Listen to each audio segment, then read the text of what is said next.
All right, we're going to look at something fascinating today. This is the best confrontational interview that Donald Trump has ever done.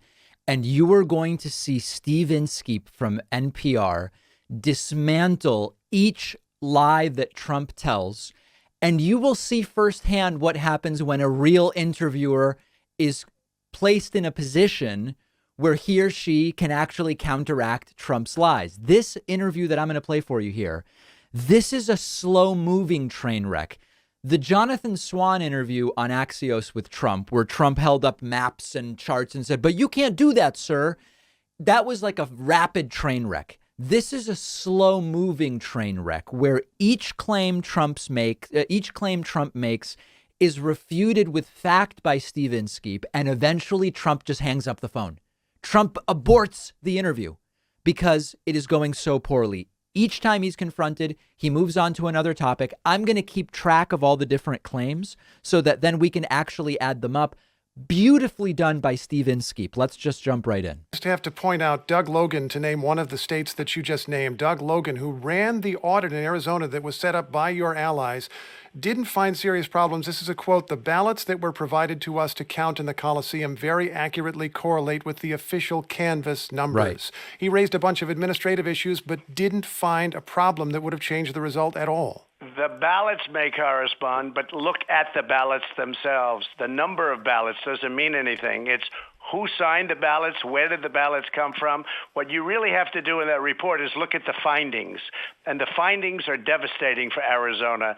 They're devastating like nobody's seen before. Okay. Why did states are just as bad. Why did Republican officials in Arizona accept the results then? Because they're rhinos, and frankly, a lot of people are questioning that. Why would they? They fought very hard. The Maricopa County. So that's claim 2. Don't worry, I'm keeping track, and then we'll review. This is fascinating. People don't understand it because all you have to do is look at the findings. And just so you know, some of those people went before Congress a short while ago, and they were grilled by Congressman Biggs. You ought to take a look at their testimony. They weren't able to answer anything. He made them look like fools.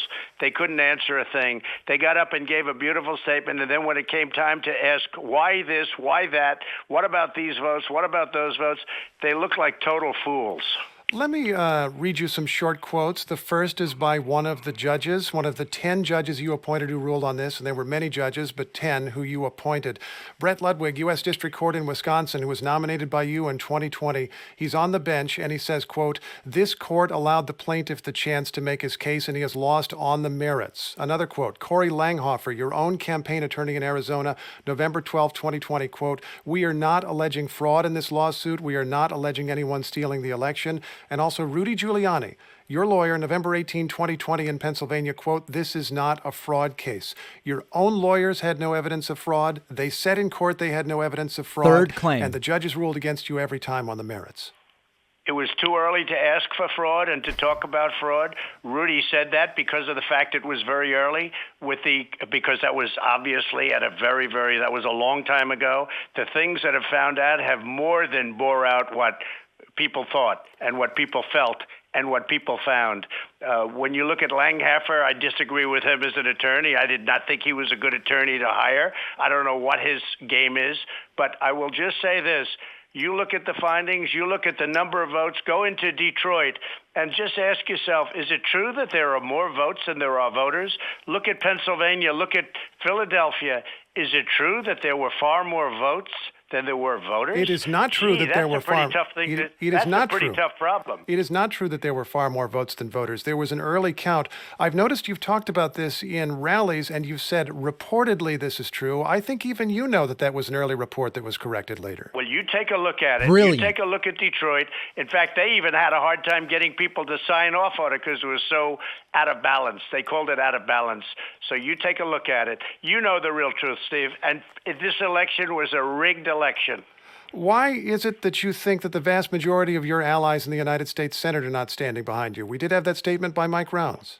because Mitch McConnell is a loser. And frankly, Mitch McConnell, if he were on the other side and if Schumer were put in his position, he would have been fighting this like you've never seen before. He would have been fighting this. I hope you guys are taking notes like I am. Because when you look at it, and this is a long way from over, you take a look at what's going on now in Pennsylvania, take a look at what's going on in Wisconsin. You just take a look. Now, we had a lot of cases where the judges wouldn't hear them. We had a case in Nevada that was so good. When you read the papers, it's impossible. The judge refused to even listen to it. We had many cases. In fact, they say, and I can't testify because it's been through a lot of systems, a lot of different systems, but they say, and they say very strongly, the judges just, nobody's really gotten a chance to look at the United States Supreme Court. They refused to hear the case. And you had, They said there was no standing to give the case. That's correct. Well, Can I just no ask? standing. I know. No standing. And the president of the United States supposedly didn't have standing either.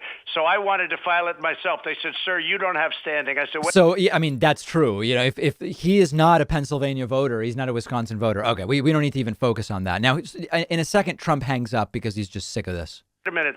I'm the president of the United States. They just rigged an election. Hundreds of thousands of votes in different states. They just rigged an election. We got a number of votes that I think you'll agree no sitting president has ever gotten a number of votes that I got. No sitting president has ever gotten sitting president.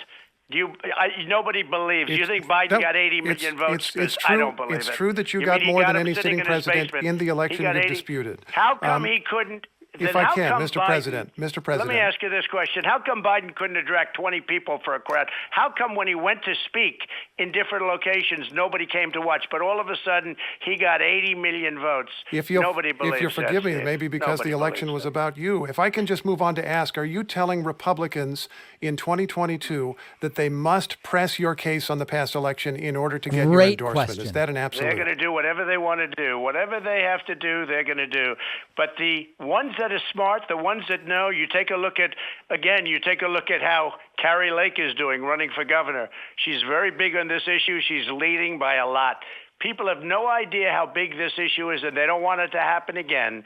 It shouldn't be allowed to happen, and they don't want it to happen again. And the only way it's not going to happen again is you have to solve the problem of the presidential rigged election of 2020. Mr. President, if I'm... Wait, one more question. I want to ask about a court hearing yesterday and Trump on January has hung up 6th. Judge Amit.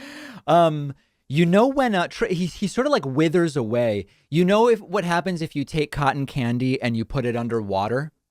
That's what happens to Trump under questioning. There's nothing there. Fantastically done by Steve Inskeep. Read through how every argument Trump makes falls apart, and he just moves to the next one. Steve Inskeep says they looked at the ballots. The ballots are fine. The counts were fine. And Trump says, well, the number of ballots were fine, but if you looked individually, the ballots have bogus signatures or they are invalid in some other way. So that's a shifting. So it's no longer about the numbers, but now it's about each individual ballot. Steve Inskeep says the Republican Party accepted the results. And he says those aren't really Republicans. He says those are rhinos. So that's the next argument. Steve Inskeep says your lawyers and judges you appointed say it's fine and that it is not there is no fraud.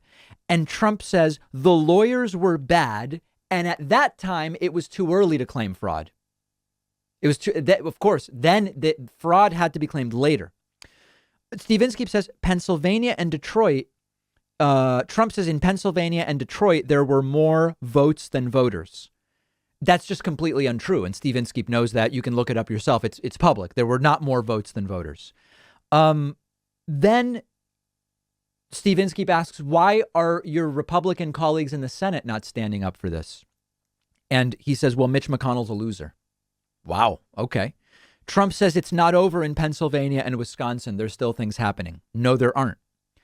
Trump says courts haven't actually looked at the cases. That's a lie. 63 cases were looked at and dismissed. Trump says hundreds of thousands of votes were rigged. So he's kind of going back to the votes again.